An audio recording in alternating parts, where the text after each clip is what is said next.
15 चैत, तीनकुने र जडीबुटी क्षेत्र, आगजनी, लुटपाट, तोडफोड, राजावादीको नाममा अर्थतन्त्रमाथि खुल्लमखुल्ला आक्रमण। राजनीति फेरि अर्थतन्त्रको मूल धारलाई तहसनहस पार्न खोज्दैछ। निजी सम्पत्ति, उद्योग व्यवसाय सबै आतंकको निशानामा परेका छन्।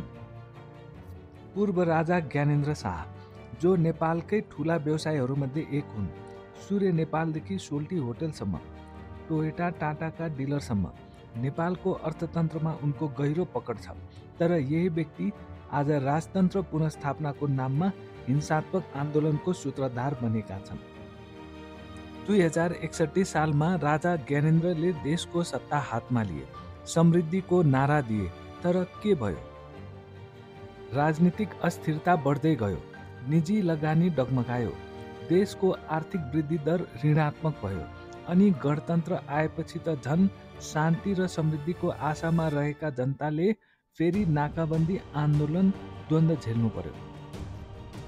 नेपालमा हरेक आन्दोलनले अर्थतन्त्रलाई असर गरेको छ।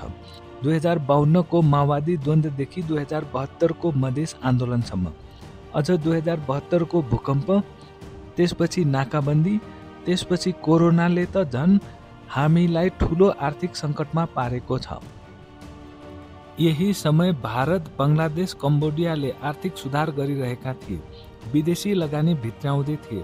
तर नेपालमा भने राजनीति र आन्दोलनको नाममा उद्योग व्यवसाय नै ध्वस्त पार्ने काम भइरहेको थियो।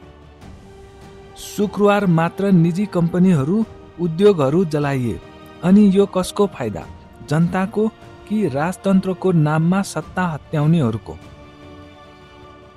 नेपाल फेरि आर्थिक सङ्कटको चपेटामा नपरोस्। अब समय आइसकेको छ। राजनीति होइन, समृद्धिलाई प्राथमिकता दिने। अब तपाईलाई प्रश्न, राजतन्त्र चाहिन्छ कि आर्थिक समृद्धि?